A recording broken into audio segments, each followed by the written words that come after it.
আচ্ছা, আপনারা কখনো শুনেছেন যে এই মেয়েটা রান্না করতে পারে না এমন কথা? আমি তো শুনেছি। তো চলুন এই মেয়েটাই আজকে আপনাদেরকে তৈরি করে দেখাই এই বাটার মিল্ক দিয়ে কীভাবে আমি ছানা সন্দেশটা তৈরি করলাম। প্রথমেই দিয়ে দিলাম পাতিলে বাটার মিল্ক আর চুলার আগুনটা আমি একটু হাই হিটে দিয়ে দিয়েছি।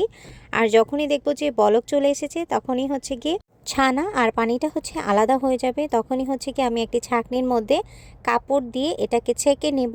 আর এটাকে হচ্ছে ঠান্ডা পানি দিয়ে ধুয়ে নিব 5 থেকে 10 মিনিটের মতো।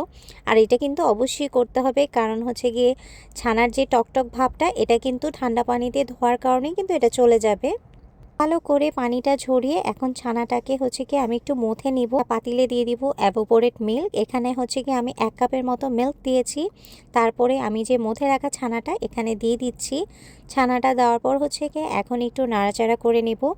আর মিষ্টির জন্য আমি এখানে কনডেন্স মিল্ক ব্যবহার করছি, আপনারা চাইলে চিনিও ব্যবহার করতে পারেন। কনডেন্স মিল্কটা দেওয়ার পরে একটু ভালো করে একটু নেড়ে চেড়ে নিব। আর দিয়ে দিব সাথে 2 চামচের মতো পাউডার মিল্ক। ছানার মধ্যে দিয়ে দিব 2টা এলাচি আর ছোট ছোট টুকরা করে 2টা দারচিনি দিয়ে ভালো করে নেড়ে চেড়ে এটাকে একদম শুকিয়ে নিব। আর শুকানোর পর কিন্তু এটাকে হচ্ছে কি একটা প্লেটের মধ্যে সুন্দর করে সার্ভ করে নেব। মায়ের পেট থেকে কি কেউ রান্নাবান্না শিখে আসে নাকি? যখন একটা মেয়ের বিয়ে হয়, সংসার হয়, তখন কিন্তু মেয়েটা আস্তে আস্তে সবই শিখে ফেলে। আর আমার আম্মু একটা কথা বলে, শেখার কোনো বয়স নেই। আসলেই কিন্তু শেখার কোনো বয়স নেই। আপনার যদি শেখার ইচ্ছা থাকে আপনি কিন্তু যে কোনো বয়সে যে কোনো কিছু শিখতে পারবেন। আর দেখেন কথা বলতে বলতে আমিও বানিয়ে ফেললাম ছানার সন্দেশ।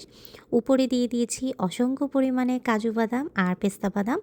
আর এই তো তৈরি হয়ে গেল আমার ছানার সন্দেশ। বাসায় কিন্তু অবশ্যই এটা ট্রাই করবেন আর ট্রাই করে জানাবেন আপনাদেরও কেমন লেগেছে। তো আজকের মতো এখানেই বিদায় নিচ্ছি। আল্লাহ হাফেজ।